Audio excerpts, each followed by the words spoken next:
Hello बच्चों के physics class में आपको स्वागत है।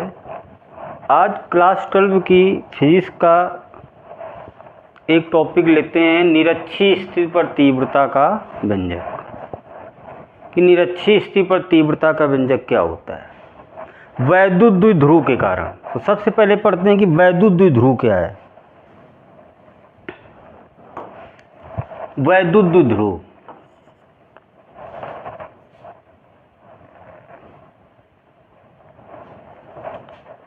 वैद्युत द्विध्रुव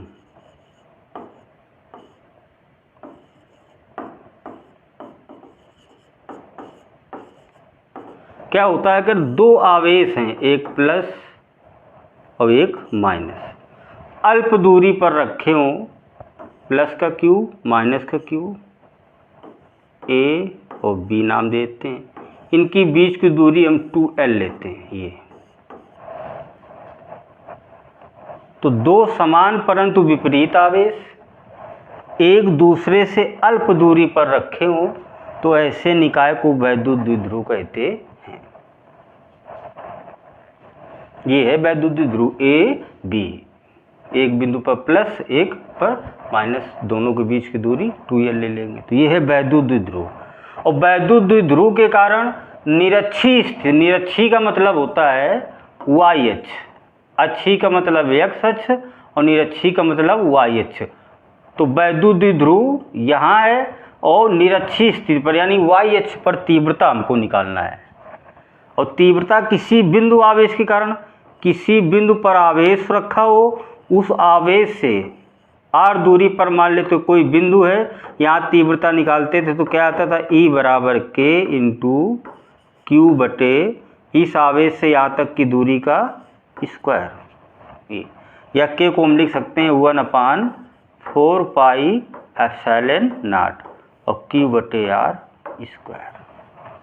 तो हम इसमें यूज करते हैं निरक्षीय स्थिति पर तीव्रता का व्यंजक। देखते हैं।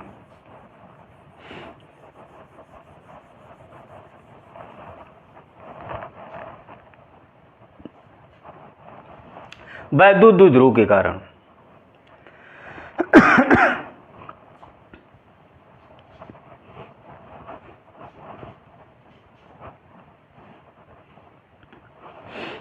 देखते हैं वैद्युत द्विध्रुव।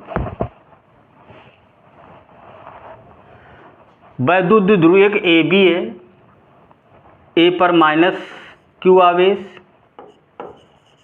और बी पर प्लस का क्यू आवेश। ये क्या बन गया? वैद्युत द्विध्रुव। और इनके बीच की दूरी हम क्या ले लेंगे? 2L, ये पूरी ये दूरी। तो इसका मध्य बिंदु O है, तो ये दूरी कितनी हो जाएगी? L। तो ये भी कितनी हो जाएगी? L हो जाएगी। तो ये वैद्युत द्विध्रुव बन गया।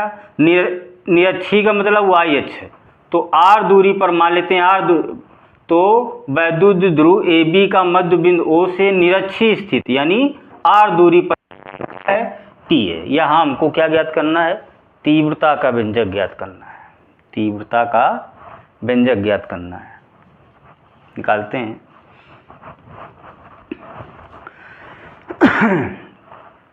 दोबारा चित्र यहाँ बना लेते हैं कि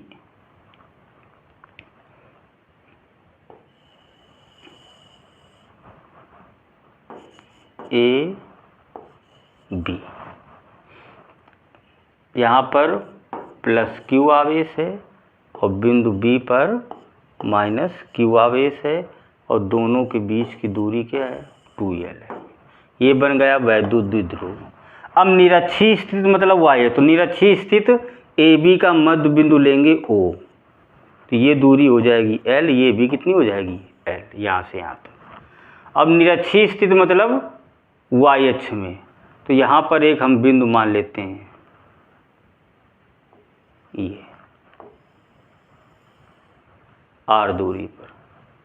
यहाँ तीव्रता ज्ञात करना है। तो यहाँ पर तीव्रता दो होंगी, एक प्लस आवेश के कारण एक माइनस आवेश के कारण, तो इसको हम मिला देते हैं। ये तो प्लस क्यू आवेश के कारण ये बिंदु मान लेते हैं P है। यहाँ पर तीव्रता निकालेंगे तो इसकी दिशा क्या हो जाएगी? इधर E1, और माइनस क्यू आवेश के कारण तो इसकी दिशा क्या हो जाएगी? इधर E2। तो हमको प्लस आवेश कारण यहाँ पर तीव्रता निकालेंगे तो ये दूरी पता होना चाहिए। तो ये एक समकोण त्रिभुज बन रहा है, इधर भी ये एल है यार, तो ये कितनी हो जाएगी, पी से ए तक की दूरी √r² प्लस l²। इसी प्रकार ये हो जाएगी √r² प्लस l²।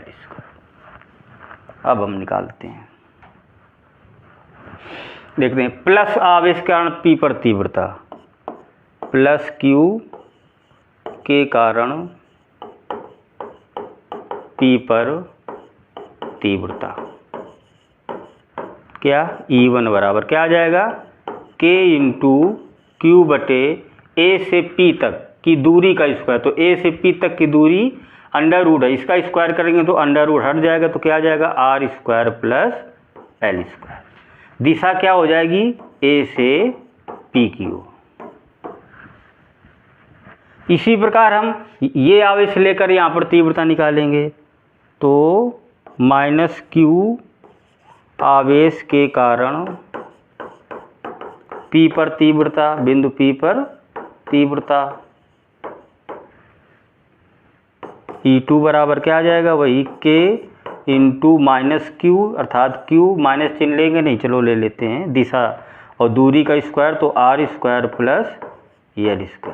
तो यहाँ से यहाँ तक की दूरी का स्क्वायर √r² प्लस l² के स्क्वायर करेंगे तो √ हट जाएगा। दिशा क्या हो जाएगी, P से B की ओर, P से B की ओर।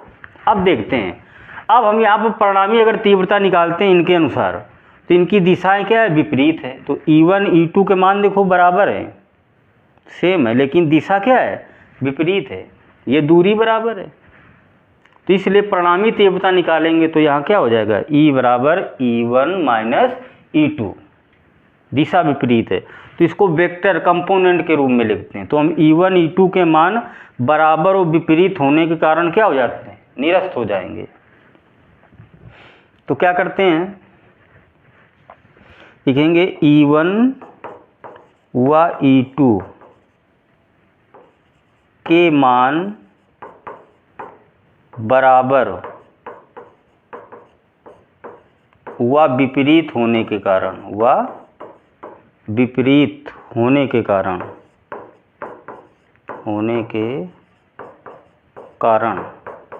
E1 व E2 को AB के लंबवत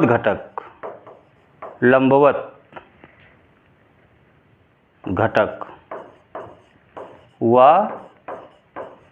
समांतर घटक में वियोजित करने पर,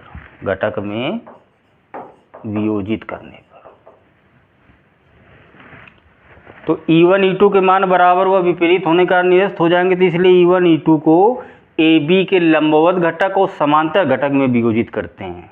देखते हैं कैसे। ये कोण क्या है, थीटा, ये भी क्या हो जाएगा, थीटा हो जाएगा। तो इस AB के समांतर एक हम रेखा खींचते हैं, ये थीटा, तो ये भी क्या हो जाएगा, थीटा, ये थीटा, तो ये भी क्या हो जाएगा, थीटा। तो इसके विपरीत ये क्या हो जाएगा, ये भी थीटा हो जाएगा। अब E1 का जो घटक होगा, क्षैतिज घटक क्या होता है, कास, ऊर्ध्व घटक में क्या चलता है, साइन। तो E1 का क्षैतिज क्या होगा, ये घटक क्या आ जाएगा, E1 cos थीटा, ये क्षैतिज घटक। ऊर्ध्व घटक ये होगा क्या, E1 sin थीटा। ये E1 के घटक आ गए, ये क्षैतिज और ये ऊर्ध्व। इसी प्रकार E2, ये E2 के घटक एक क्षैतिज होगा, तो क्षैतिज इधर ही होगा, क्या होगा, E2 cos थीटा। ऊर्ध्व घटक नीचे, दिशा इधर है ना, तो क्या आ जाएगा, E2 sin थीटा। ये घटक आ गए। अब लंबवत घटक कौन है, ये देखते हैं, ये कौन, E1 sin थीटा और E2 sin थीटा, ये लंबवत घटक है। और समांतर घटक ये देखो, एक ही दिशा में, ये समांतर घटक है, ये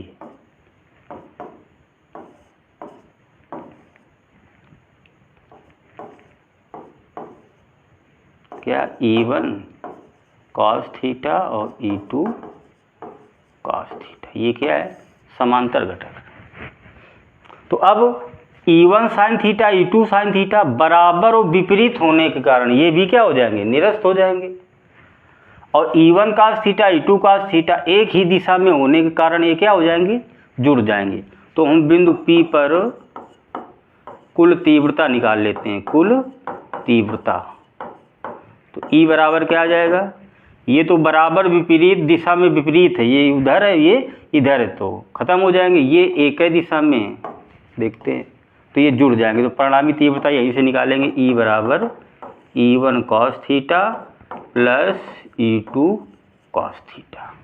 अब मान रख देते हैं, तो E बराबर E1 का मान ये क्या K इंटू क्यू बटे R square plus L square into cos theta.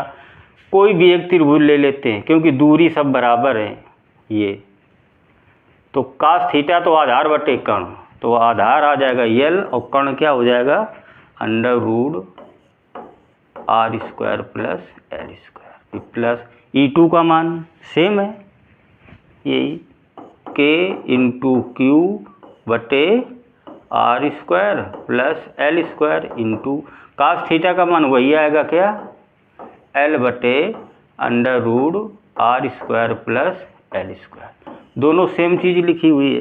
तो E बराबर 2 का गुणा करा के लिख देते हैं, K into Q into L ऊपर रहेगा अपान में R square plus L square और under root R square plus L square.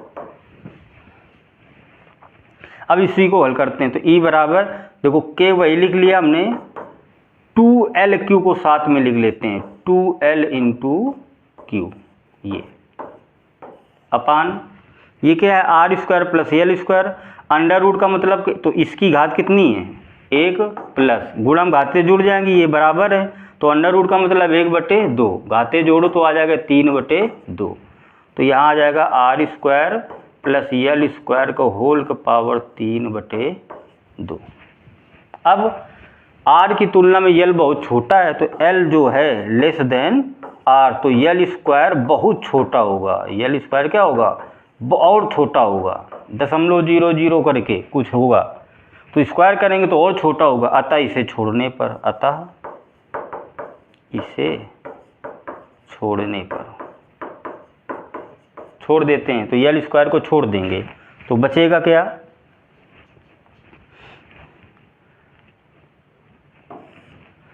E बराबर K इंटू 2LQ को हम लिख सकते हैं P, L स्क्वायर छूट जाएगा तो बचेगा R स्क्वायर और होल का पावर 3/2, 2 से 2 तो क्या आ जाएगा K इंटू P बटे R और ये क्यूब, ये आ गया निरक्षीय स्थिति पर तीव्रता का व्यंजक। अब K का मान भी लिख सकते हैं क्या 1/4 pi epsilon not into P बटे R क्यूब, ये आ गया निरक्षीय स्थिति पर तीव्रता का व्यंजक।